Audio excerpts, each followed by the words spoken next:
SF 영화 등에 나오는 투명 망토는 자연계에 없는 특성을 가진 메탈물질을 활용한 기술입니다. 국내 연구진이 수중에서 음파를 반사시키지 않고 그대로 투과시키는 메탈물질을 개발해 수중 스텔스는 물론 기계와 의학 분야 등에 활용될 전망입니다. 이정욱 기자입니다. 투명 망토는 빛의 파동을 제어할 수 있는 구조물, 이른바 메탈물질의 빛의 굴절 현상을 적용한 대표 사례입니다. 자연계 물질이 구현하지 못하는 특성을 갖도록 파장보다 작은 크기로 설계된 인공 구조물인 메탈물질을 음파에 적용한 기술이 등장했습니다. 국내 연구진이 수중에서 음파를 반사시키지 않고 들어온 그대로 투과시키는 물질을 개발했습니다. 물속에서는 전자파나 레이더가 닿지 않기 때문에 음파를 쏜 다음 반사된 파동으로 물체를 탐지하지만 이 기술은 마치 물체가 없는 것과 같은 효과를 낼 수 있습니다. 물보다 전달 속도가 3배 이상 빠른 구리를 규칙적으로 배치함으로써 굴절률이 제로인 음향 메탈 물질을 구현했습니다. 수중에서 투명 망토와 같은 스텔스 잠수함을 만들 수 있다는 겁니다. 반사 없이 음파가 투과하는 이 기술은 국방 분야뿐만 아니라 기계와 의학 등 다양한 분야에 적용이 가능합니다. 이 물질은 음파를 원하는 방향으로 제어할 수도 있어 건축 현장에서 층간 소음 문제도 해결할 수 있습니다. 최원재 한국표준과학연구원 안전측정센터 기존의 컴퓨터로만 구현이 가능했던 음향 메탈 물질을 수중에서 실험적으로 구현했다는 것에 가장 큰 의의가 있다고 말씀드릴 수 있겠습니다. 광주과학기술원 왕세명 교수팀과 공동 연구로 진행한 이번 연구 성과는 융합과학 분야 세계적 학술지 사이언티픽 리포트에 실렸습니다. 대한민국은 핵잠수함을 건조할 수 있는 기술력이 있을까? 2017년 한국과 미국은 대한민국의 핵추진 잠수함 보유에 대해 원칙적 합의를 이루어냈다고 발표하였습니다.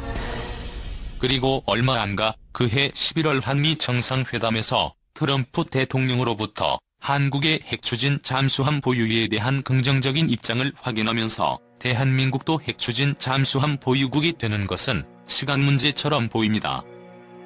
대체적으로 핵잠수함 보유국들은 핵보유국인 경우가 많습니다. 이는 핵잠수함 연료가 우라늄이 이용되기 때문입니다.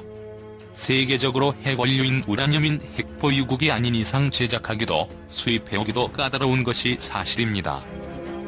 특히나 세계적으로 핵보유국이 늘어나는 것을 원치 않는 분위기 탓에 새로운 핵추진 잠수함 보유국이 생겨나기란 쉽지 않습니다. 그렇다면 대한민국은 어떨까요? 대한민국의 핵추진 잠수함 건조 능력은 충분한 상태입니다. 모르시는 분이 많으시겠지만 이미 2004년에 잠수함에 장착할 수 있을 만큼 적은 원자로 설계가 완료되어 있는 상태입니다.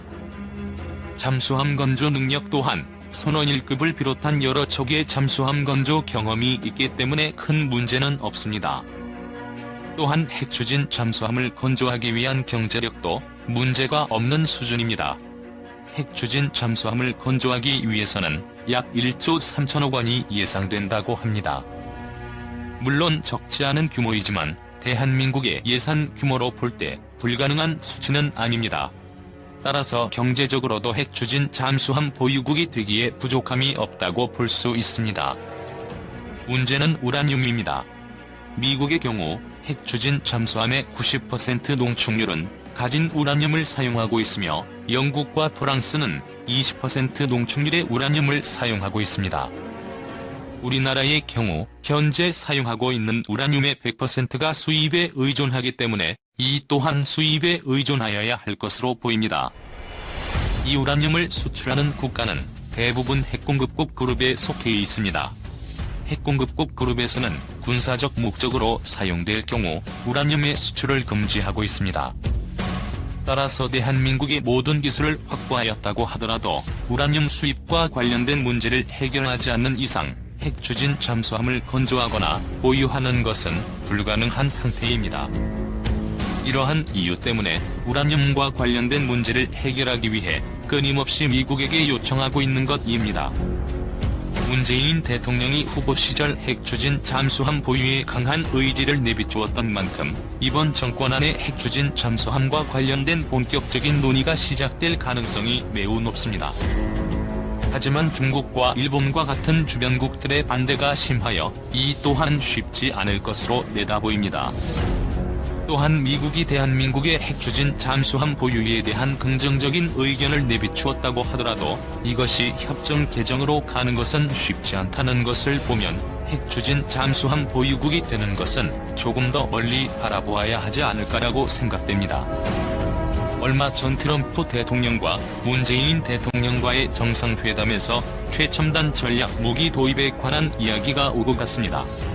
그러한 최첨단 전략 무기 중 하나가 핵추진 잠수함인데요. 이를 구매, 자치 건조 두 가지 가능성을 열어두고 검토 중이라고 합니다. 구매는 미국으로부터 추진할 텐데 이때까지 미국은 핵추진 잠수함을 어떤 다른 나라에도 판 적이 없습니다. 그래서 전망이 좋지는 않습니다.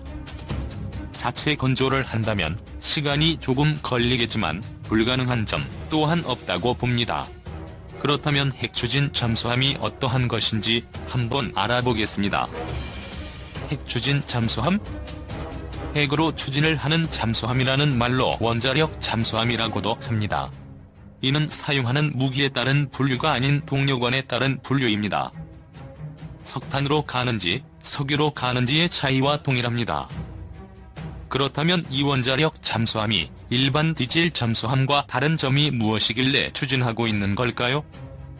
6년에서 14년 주기로 원자로의 핵연료를 교체해주게 되는데 이 교체 시기를 제외하고는 동력이 모자라서 바다 위로 올라올 필요가 없습니다. 즉, 식량만 있다면 무제한 잠항이 가능합니다. 디젤 엔진의 경우는 전기를 다 사용하면 수면 위로 부상하여 발전을 해서 배터리를 충전시키는 과정이 있는데 만약 전기가 떨어진 곳이 적진의 한가운데면 얼마나 위험하겠습니까? 원자력 잠수함은 그런 점이 없다는 점에서 작전 효율을 올려줍니다. 또한 전력의 출력이 좋아서 기존의 다른 잠수함보다 더 빠른 평균 속력을 보여줍니다. 즉, 도망치면 못 따라잡고 원자력 잠수함으로부터 도망치기도 힘든 것이지요. 기존의 잠수함과 비교해서는 이러한 차이가 있고 잠항 지속시간은 잠수함에서는 가장 중요한 재원 중 하나입니다. 그리고 지속적으로 잠항하여 북한을 감시할 수 있는 능력을 가진다면 북한 잠수함이 몰래 내려오는 것을 방지할 수 있습니다. 하지만 뭔가 핵무기를 탑재하고 있는 잠수함이라고 생각하신 분들도 계실 거라 생각합니다. 핵무기를 탑재하여 이를 발사할 수 있는 기술까지 갖춘 것을 전략 핵잠수함이라고 합니다. 우리나라에서 도입하고자 하는 잠수함과는 조금 차이가 있다고 볼 수 있습니다. 여기서 사용되는 원자로는 대형 발전소에서 하는 원자로와는 조금 다릅니다. 엄청 큰 대형 원자로를 잠수함에 연결할 수는 없으니까요. 그리고 교체 주기도 1에서 2년이라 오랫동안 사용할 수도 없습니다. 그래서 소형 원자로를 사용하게 되며 고농축 우라늄을 원료로 사용하게 됩니다. 현재 대형 원자로인 PWR 사용하고 있는 핵연료 물질의 우라늄 농축도는 2에서 5%의 농축도를 사용함에 비해 원자력 잠수함에서 사용하는 원자로는 20에서 90%의 농축도를 사용합니다. 그리고 핵무기의 경우는 90%가 넘습니다. 여기서 우리나라는 각각에 대한 기술력은 확보되어 있습니다. 잠수함을 건조할 수 있고 소형 원자로인 한국형 소형 원자로 스마트를 개발했기 때문입니다. 하지만 여러 문제점들이 있습니다. 우선 각각의 기술은 있지만 원자력 잠수함을 개발한 적은 없기 때문에 여기에 대한 기술력을 확보하는데 시간이 걸릴 것입니다. 두 번째, 우라늄 농축입니다. 핵 확산 금지 조약에 가입한 우리나라는 농축도 20%를 넘기면 안 되는 것으로 제재받고 있습니다. 이를 넘어가면 핵무기로 사용할 가능성이 있다는 점을 고려한 것입니다. 이런 규제 말고도 돈이라는 문제가 있습니다. 우라늄 농축은 기술적으로 쉬운 일이 아닙니다. 그렇기 때문에 고농축을 하는데 많은 기술력이 필요하며 돈이 많이 들어갑니다. 그래서 북한도 우라늄이 아닌 플루토늄 핵무기를 개발한 것입니다. 세 번째, 폐기물입니다.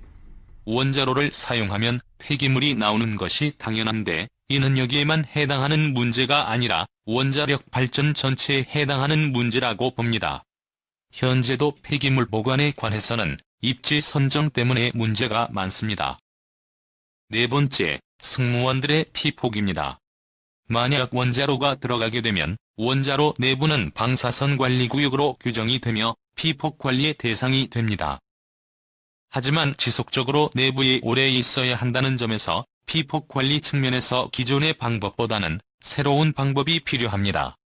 그리고 고농축 연료를 사용하는 점과 더불어 원자로가 소형이어서 공률이 커지게 된다면 원자로에서 중성자 누출이 많아집니다. 이런 점들을 고려해 차 폐체를 두어야 할 것입니다. 이런 기술적인 문제 말고도 사회적으로 이슈가 되는 점은 우리나라는 현재 탈원전 정책을 고수하고 있다는 점입니다. 탈원전 정책과 원자력 잠수함은 완전히 상반되는 정책이기 때문에 이를 문제 삼는 사람들이 있습니다.